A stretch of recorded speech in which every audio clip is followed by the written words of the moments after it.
Welcome back to Wonder Fungi. Today we're going to tackle a term that sounds pretty intense, ego death. But what if I told you it's not nearly as scary as it sounds and that it's actually a fascinating story about how your brain works? So let's just dive right in, shall we? Ego death. I mean, it sounds alarming, doesn't it? Like a total loss of who you are. But is that what's really going on inside our heads? Well, here's the good news. It's not about annihilation. Phew. To really get what it means, we need to talk about this incredible system in your brain that we can think of as its autopilot. So, what is this autopilot?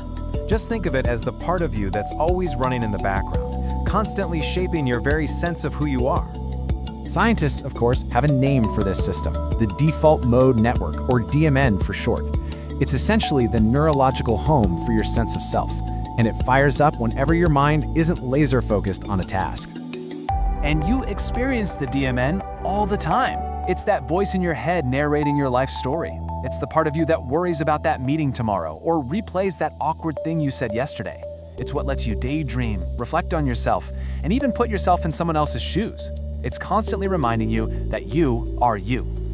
I just love this analogy from psychologist Rosalind Watts. She says to imagine our DMN creating these pathways of thought. And over time, just like skiing down the same trail over and over again, these mental paths can become really deeply ingrained ruts. Now, a healthy autopilot is absolutely essential. But what happens when that system gets a little overactive and gets stuck in one of those ruts? Well, research shows that in conditions like depression and anxiety, the DMN can become hyperactive and really rigid. That healthy self-reflection can turn into obsessive negative thoughts. Creative daydreaming can become depressive rumination. Your autopilot essentially gets stuck in a negative loop. And those ruts on your mental ski slope, they can get so deep that it feels like a prison. It feels almost impossible to go anywhere else. And it holds us back from seeing ourselves and the world in a new way. But what if you could temporarily quiet down that overactive autopilot? What if you could give the entire system a reboot? This is where the science gets truly wondrous. Using fMRI brain scans, scientists have shown that psilocybin, the compound found in certain mushrooms, can significantly decrease activity in the default mode network. It literally turns down the volume on that constant inner narrator. So as the DMN activity goes down, that rigid feeling of being a separate self starts to soften, to dissolve. And that is the experience of ego dissolution. It's not a death, it's just a profound change in how your brain is connected. With the DMN's influence dialed down, parts of the brain that almost never communicate can suddenly start chatting with each other, creating brand new connections and insights.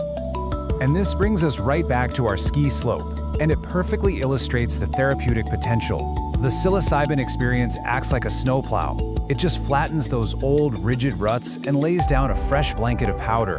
And suddenly, new mental paths are possible. You can ski anywhere.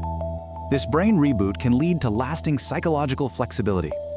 By disrupting those old, stuck patterns, the brain has a chance to reorganize itself into a healthier, more open state.